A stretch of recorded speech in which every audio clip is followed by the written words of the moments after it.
আগের দিন class 4-এর video দিয়েছিলাম, তারপরও আজকে ক্লাস 4-এরই ভিডিও দিতে হচ্ছে। তার কারণ এই জল ছুটছে গল্পটি থেকে প্রশ্ন উত্তর করার জন্য অনেকেই অনেক দিন ধরে কমেন্ট করছো, তো সেই জন্য আজকে আবার ক্লাস 4-এরই একখানা ভিডিও দিচ্ছি। ক্লাস 3-র যে চ্যাপ্টারগুলো কভার করতে হবে কাইন্ডলি এই ভিডিওতে অথবা ক্লাস 3-র যে কোনো একটা ভিডিওতে কমেন্ট করে জানালে ভালো হয়। তো চলো কোনো কথা ব্যয় না করে শুরু করা যাক। প্রথমে পড়ে নিই, তারপর প্রশ্ন উত্তরগুলো দেখব। জল ছুটছে সুভাষ মুখোপাধ্যায়। এক মফস্বলের ছেলে শহরে এলো, ভর্তি হলো সাহেবি স্কুলে। যে হোস্টেলে সে থাকে সবাই বড় বড় কলেজে পড়ে। স্কুলে পড়া ছোট ছেলে বলতে সে একা, কাজেই কার সঙ্গেই বা তার ভাব হবে। স্কুলে তো আরও মুশকিল, সবাই সাহেব সুবোধের ছেলে। তাছাড়া কোথাকার কোন পাড়াগাঁয়ের ছেলে না পারে ইংরেজি লিখতে, না পারে বলতে, অমন ছেলেকে তারা পাত্তাই বা দেবে কেন? কাজেই দলে পড়ে এক আধটু খেললেও কারোর সঙ্গেই তার ভাব হয় না। বিকেলে যে সময়টুকু হাতে পায় একা একাই কাটে। আর সত্যি বলতে কি, এই মাজা ঘষা শহরটা তার ভালোও লাগে না, দম আটকে আসে। ছোট থেকে সবুজ মাঠ, নীল আকাশ দেখে অভ্যেস।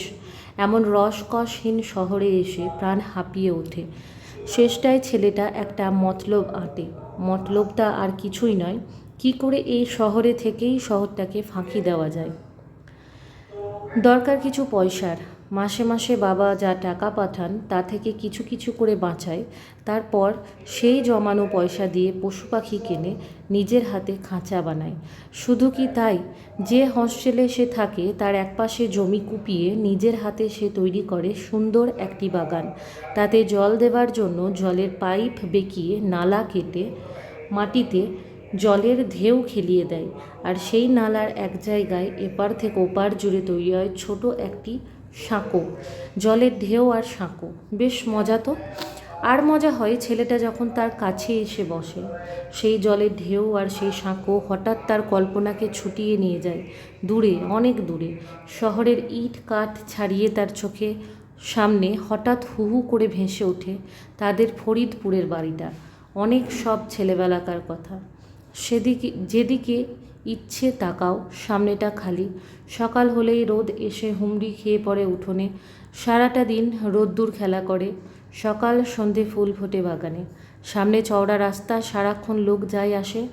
রাস্তা পেরোলেই সবুজ অফুরন্ত মাঠ, মাঠ পেরোলেই পদ্মার শাখা নদী। সে নদী এমনিতে বড় নয়, কিন্তু বর্ষার জল পড়লে তার আলাদা চেহারা। ফুলে ফুলে ওঠে, মুখে ফেনা তুলে তখন সে গর্জায়। জলের ঢেউ দেখতে অত দূরেই বা যেতে হবে কেন? রাস্তার ঠিক ধারেই আছে ছোট্ট এক নালা। রাস্তা থেকে বাড়িতে আসতে যেতে যে সাঁকোটা পড়ে তার উপরে উঠে দাঁড়াও, নিচের দিকে তাকিয়ে দেখো, এক আশ্চর্য ব্যাপার। জল ছুটছে, জল ছুটছে। জল আবার ছোটে কেমন করে? জলের কি পা আছে? অথচ চেয়ে দেখো, ছুটছে। জল সত্যিই পরিমরি করে ছুটছে। অনড় অচল বস্তু কিসের তাড়ায় ছোটে? এই গতি, এই চলৎ শক্তি, এই ঢেউ ছোটা ব্যাপার কি? যত দিন যায় ছেলেবেলার সেই রহস্য আরও গভীর হয়। শহর প্রবাসী মফস্বলের ছেলেটা খেলাঘরে গ্রাম এসে ধরা দেয়। উঠোনের এক কোণে বসে এক মনে সে প্রকৃতিকে নকল করে। একদিন ছেলেটা বড় হলো, অনেক বড়। তার খেলাঘরটা বদলে গিয়ে হলো বিরাট এক সাধনার জায়গা।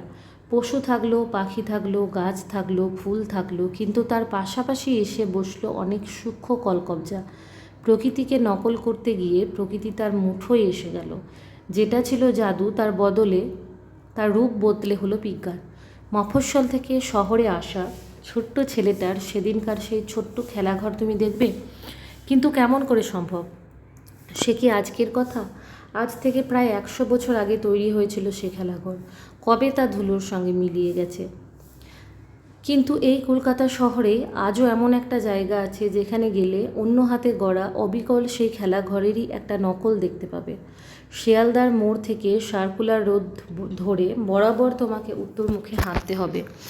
যেতে যেতে বাঁদিকে পড়বে বিজ্ঞান কলেজ, আর তার গায়ে একটা বাড়ি। বাড়িটার ভেতরে ছোট্ট একটা বাগান, আর সেই বাগানের মধ্যিখানে শান বাঁধানো ফোয়ারা। তার কাছে একটা সাঁকো, সাঁকোর নিচে তাকালেই দেখবে এক অবাক কাণ্ড, ছুটছে, জল ছুটছে। অমনি তোমার মনে পড়ে যাবে মফস্বলের সেই ছোট্ট ছেলেটার কথা। গেট দিয়ে বেরিয়ে এসে পিছনে একবার তাকিও, দেখবে গেটের ঠিক ওপরে বড় বড় করে লেখা বসু বিজ্ঞান মন্দির। কোন বসু? আচার্য জগদীশচন্দ্র বসু।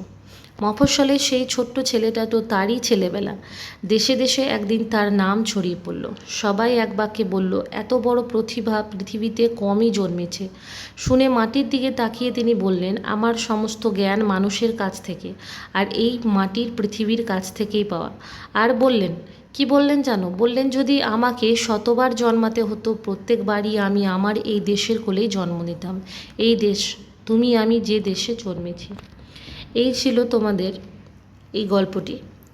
আমি এই গল্পটি পড়ি, তার অনেকগুলি কারণের মধ্যে একটি কারণ হচ্ছে তোমাদের এটা একবার রিভাইজ হয়ে যায়। আমি জানি আমি যে টপিকগুলোর ওপরে তোমাদের প্রশ্ন উত্তর করে দিই সেগুলো তোমাদের অলরেডি স্কুলে হয়ে যায়, কিন্তু তারপরও তোমরা যদি এই ভিডিও দেখার সময় একবার চোখ বুলিয়ে যাও ভিডিওটিতে, তাহলে তোমাদের কি হবে, আরও একবার পড়াটি রিভাইজ হয়ে যাবে। তাই প্রশ্ন উত্তর পর্ব বা যে স্থান থেকে শুরু হচ্ছে, যে সময় থেকে শুরু হচ্ছে, সেই জায়গাটা টেনে না নিয়ে তোমরা কাইন্ডলি এই জায়গাটা মন দিয়ে খুব স্থিরভাবে পড়বে। কতক্ষণ সময় লাগলো? খুব বেশি হলে সেটা 5 থেকে 5.5 মিনিট মতো সময় লেগেছে। অতএব এই সময়টায় দেওয়া যেতেই পারে, একবার রিভাইজ হয়ে যাবে। তো যাই হোক, দেখো শব্দার্থ রয়েছে, শব্দার্থে যেগুলো রয়েছে সেগুলো তো তোমরা তৈরি করবেই। তাছাড়াও রয়েছে তোমাদের অনেকগুলো প্রশ্ন, 1-এর দাগের, 2-এর দাগের এবং 3-এর দাগের প্রশ্নগুলিকে কভার করেছি। অর্থলেখ কভার করছি না, তার কারণ শব্দার্থে তোমরা এটা পেয়েই যাচ্ছ। শূন্যস্থান পূরণ যে জায়গাটা রয়েছে এটাও প্রয়োজন নেই, ঠিক ভুল এটাও দরকার নেই। বিপরীত শব্দ তোমরা পারবে, বাক্য রচনা তো আমি কখনোই তোমাদের বলে দিই না। পদ পরিবর্তন এটা যদি প্রয়োজন হয় আমাকে কমেন্ট বক্সে জানাবে, আমি কমেন্ট বক্সে এগুলো লিখে দেবো। তো যাই হোক, ভিডিও একটা ব্যাপার হচ্ছে লম্বা হয়ে গেলে আপলোড করতে অসুবিধা হচ্ছে, তাই আমি ঠিক করেছি ভিডিওগুলিকে 2টি পার্টে ভাগ করব। তো দেখা যাক প্রথম পার্টে কত দূর অবধি নেওয়া যায়। চলো, যেখানে প্রশ্নের উত্তরগুলো লেখা আছে সেই জায়গায় আমরা পৌঁছাই। আচ্ছা, তো আমরা চলে এসেছি 1-এর দাগে। দেখো, 2-1টি বাক্যে উত্তর দাও। জল ছুটছে গল্পের বাচ্চাটি কোথায় ভর্তি হয়েছিল? জল ছুটছে গল্পের বাচ্চাটি মফস্বলের সাহেবী স্কুলে ভর্তি হয়েছিল।